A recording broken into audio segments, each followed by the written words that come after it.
আসসালামু আলাইকুম প্রিয় দর্শক, আপনাদের সকলকে আমন্ত্রণ জানাচ্ছি অন্য মঞ্চের আলাপচারিতায়। আসসালামু আলাইকুম। সরকারের উপদেষ্টাদের বিরুদ্ধে দুর্নীতির অভিযোগ নিয়ে এখন সরকারের ভেতর থেকে শুরু করে রাজনৈতিক মহল, সুশীল সমাজ, সাধারণ মানুষ সব মহলে তোলপাড় শুরু হয়েছে। আসলে উপদেষ্টারা দুর্নীতি করছেন কিনা আমি সে বিষয়ে বলবো একটা উদাহরণ দিয়ে।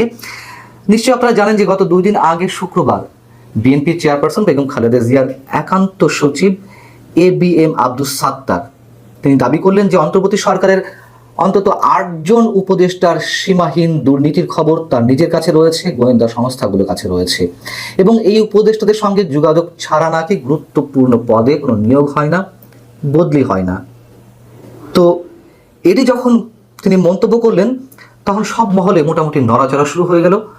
অবশ্যই সরকারের মধ্যে তো বটেই, মজার বিষয় হচ্ছে যে এই ঘটনার মধ্য দিয়ে আবার বিএনপি যে প্রচণ্ডভাবে সরকারের জায়গা থেকে এক ধরনের ভয়ে আছে সেটিও প্রকাশ পেয়েছে। কেন ভয়ে আছে, কি কারণে ভয়ে আছে সে বিষয়ে একটু বলবো, এবং তাদের এই ভীতি নিশ্চয়ই আমরা দেখেছি মাঝে মধ্যেই প্রকাশ পাচ্ছে।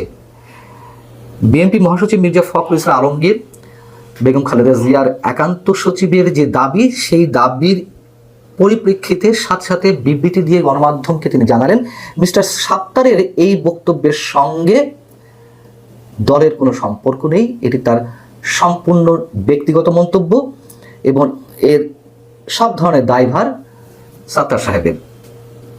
সরকারের মন্ত্রী পরিষদ সচিব তিনি বিজ্ঞপ্তি দিয়ে জানালেন, বিবৃতি দিয়ে জানালেন যে অভিযোগকারীর কাছে যদি কোনো ধরনের অভিযোগ থেকে থাকে, প্রমাণ থেকে থাকে, তা যেন যথাযথ কর্তৃপক্ষের কাছে জমা দেওয়া হয়, এবং যথারীতি সরকারের উপদেষ্টাদের দুর্নীতির বিষয়টি অস্বীকার করা হলো। বাংলাদেশ অ্যাডমিনিস্ট্রেটিভ সার্ভিস অ্যাসোসিয়েশন তারাও সাথে সাথে বিবৃতি দিয়ে জানালো যে এই কথা কিন্তু আমরা বলিনি, তাদের অনুষ্ঠান ছিল এটি, এই কথা কিন্তু আমরা বলিনি, এটি মিস্টার সাত্তার সাহেবের নিজের দায়িত্ব। বিবিসিকে টিআইবির নির্বাহী পরিচালক ডক্টর ইফতেখারুজ্জামান বলছেন যে সাবেক সরকারি কর্মকর্তা মিস্টার সাত্তার দুর্নীতির বিষয়ে সুনির্দিষ্ট অভিযোগ করে বক্তব্য দিয়েছেন, সে কারণে উচিত তার দালিলিক প্রমাণ সহ সবকিছু যথাযথ কর্তৃপক্ষের কাছে জমা দেওয়া। এখন বিষয় হচ্ছে যে ABM সাত্তার এখনো পর্যন্ত কিন্তু তার এই বক্তব্য প্রত্যাহার করেননি। যারা সাবেক সরকারি আমলা বা বর্তমান পর্যায়েও যারা কাজ করছেন তাদের কারোর মন্তব্য হচ্ছে যে তিনি এমন কাঁচা লোক নন, সাত্তার সাহেবের কথা বলছেন, যে হুট করে মন্তব্য করে বলবেন, নিশ্চয়ই তার কাছে কোনো তথ্য প্রমাণাদি আছে। যে কথাটি বলছিলাম যে উপদেষ্টারা আসলে দুর্নীতি করছেন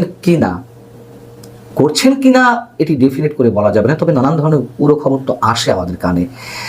সেটা যদি আমরা একটু মেলানোর চেষ্টা করি, একটা প্রশ্ন করি, গত 25শে আগস্ট অর্থাৎ 2024-এর 8 আগস্ট এই সরকার শপথ নেওয়ার পরে প্রধান উপদেষ্টা ডক্টর মোহাম্মদ ইউনূস জাতির উদ্দেশ্যে ভাষণ দিলেন, দ্বিতীয় দফায় সম্ভবত 25শে আগস্ট। তিনি সেই ভাষণে কি বলেছিলেন আমি হুবহু বলছি তার বক্তব্যটি। তিনি বলেছিলেন যে তার নিজের অর্থাৎ প্রধান উপদেষ্টার নিজের সম্পদের বিবরণী সহ সব উপদেষ্টার আয় এবং সম্পদের বিবরণী প্রকাশ করা হবে। পর্যায়ক্রমে এটি সরকারি কর্মকর্তাদের ক্ষেত্রেও নিয়মিত ও বাধ্যতামূলক করা হবে, এই কথা তিনি স্পষ্ট করে বলেছিলেন। আচ্ছা, পরবর্তীতে আমরা কি দেখলাম? পরবর্তীতে দেখলাম যে একটা খসড়া নীতিমালা প্রকাশ করা হলো অন্তর্বর্তী সরকারের উপদেষ্টা এবং সমমর্যাদা সম্পন্ন ব্যক্তিদের আয় ও সম্পদ বিবরণী প্রকাশের ক্ষেত্রে, এবং সেই নীতিমালাটি 19শে সেপ্টেম্বর উপদেষ্টা পরিষদের বৈঠকে অনুমোদনও হয়। তারপর কি হলো? তারপর 1 বছর হয়ে গেল, কোনো উপদেষ্টা কিন্তু আজ অবধি তাদের সম্পদ বা আয়ের বিবরণী প্রকাশ করেননি। একমাত্র নাহিদ ইসলাম এনসিপির যিনি বর্তমান আহ্বায়ক, তিনি যখন ডাক ও টেলিযোগাযোগ বা অন্য আরেকটি মন্ত্রণালয়ের উপদেষ্টা দায়িত্বে ছিলেন, তিনি একেবারে শেষ পর্যায়ে তার সম্পদ এবং আয়ের বিবরণী প্রকাশ করেছিলেন। সেটি নিয়েও যদিও প্রশ্ন আছে, যাই হোক, প্রশ্ন হচ্ছে কেন উপদেষ্টারা তাদের সম্পদের বিবরণী, তাদের আয়ের বিবরণী এই 1 বছরেও প্রকাশ করার সাহস পেলেন না? কোথায় তাদের দুর্বলতা? এবং এখান থেকে যদি আমরা প্রশ্ন করি যে বা দাবি করি উপদেষ্টারা দুর্নীতি করছেন এবং সেই দুর্নীতির পরিমাণ সীমাহীন, তাহলে কি অযৌক্তিক কিছু বলা হবে? বলছিলাম যে নানান ধরনের গুঞ্জন, নানান ধরনের খবর তথ্য আমাদের কানে তো আসেই। বেশ কয়েকজন উপদেষ্টার এপিএস এর দুর্নীতির বিষয়ে যে অভিযোগগুলো এলো সেটা নিয়ে কি করা হয়েছে? একেবারে তো ধামাচাপা পড়ে গেছে। এক আসিফ মাহমুদ সজীব ভুঁইয়ার এপিএস 300 কোটি টাকা তিনি যে কদিন ছিলেন সেই কদিনে আয় করেছেন অবৈধ উপায়, নিশ্চয়ই সেটি ধামাচাপা পড়ে গেল। দুদক কেন কোনো ধরনের কোনো তদন্ত করলো না? এই প্রশ্নগুলোর উত্তর কি? এবং সবচেয়ে বড় কথা হচ্ছে, আমি যেই প্রশ্নটি তুললাম যে তারা তাদের আয়ের বা সম্পদের বিবরণী প্রকাশ করেনি, এই প্রশ্নটি তুললে তো আর কিছু লাগে না, লাগে কিছু লাগে না। এবং দুর্নীতি যে কমেনি সেটি তো মির্জা ফখরুল ইসলাম আলমগীর সাহেবও বলেছেন যে আগে যদি কোনো কাজের ক্ষেত্রে সরকারি কর্মকর্তাদেরকে 1 লাখ টাকা দিতে হতো, এখন সেখানে 3 লাখ টাকা দিতে হচ্ছে। সেই মির্জা ফখরুল ইসলাম আলমগীর এখন তার দলেরই লোক, তার দলের চেয়ারপারসনের একান্ত সচিব, জানাতন কথা নয়, খুবই স্পর্শকাতর, খুবই গুরুত্বপূর্ণ একটি পদ। সেই পদে থাকা কোনো ব্যক্তি যখন এমন দাবি করছেন, তখন তারা সবাই মুখে কুলুপ পেটে বসে থাকেননি, বরং বিরোধিতা করেছেন যে এর দায় দায়িত্ব আমাদের না, দলের না। ভয়টি কোথায় বিএনপির? ভয়টি কোথায় মির্জা ফখরুল ইসলাম আলমগীরদের? ভয়টি সেখানেই যখন 13ই জুন লন্ডন বৈঠকের মাধ্যমে আমাদেরকে জানানো হলো বা বিএনপি জানলো যে ফেব্রুয়ারিতে 2026 ফেব্রুয়ারিতে নির্বাচন ব্যবস্থা করা হবে কিছু কিছু শর্ত সাপেক্ষে। কেন ফেব্রুয়ারিতে নির্বাচন দেওয়া হচ্ছে না? প্রথম দিকে যখন এই ঘোষণা দেওয়া হলো তখন তারা আনন্দে ডুগডুগি বাজাচ্ছিল। সরকারের সব ধরনের কাজের ক্ষেত্রে ব্ল্যাঙ্ক চেক তারা দিচ্ছিল, সরকার খুব ভালো কাজ করছে, সততার সঙ্গে কাজ করছে। যখন দেরি হলো তফসিল ঘোষণা তো নয়, ঘোষণা প্রধান উপদেষ্টার মুখ থেকে, সেটি যখন আসতে দেরি করলো, তখন আবার বিএনপি যুদ্ধংদেহী মনোভাব নিয়ে তাদের বক্তব্য দেওয়া শুরু করলো। সরকার এই করছে, সে করছে, সরকারের প্রতি সন্দেহ বাড়ছে, অবিশ্বাস বাড়ছে, অমুক কাজ খারাপ না, অমুক কাজ খারাপ, তমুক কাজ খারাপ, ইত্যাদি ইত্যাদি অনেক বক্তব্য। যখন প্রধান উপদেষ্টা আবার ফেব্রুয়ারিতে নির্বাচনের বিষয়ে একটা সময়সীমা ঘোষণা করলেন জাতির উদ্দেশ্যে দেওয়া ভাষণে, তখন থেকে আবার ব্ল্যাঙ্ক চেক দেওয়া শুরু হলো। এই কি বিএনপির দুর্বলতা?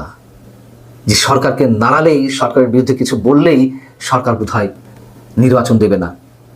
যেই সরকারের প্রতি এত বেশি সন্দেহ, অবিশ্বাস, সেই সরকারের প্রতি নির্বাচন দেবে এমন আস্থা রাখে কিভাবে বিএনপি?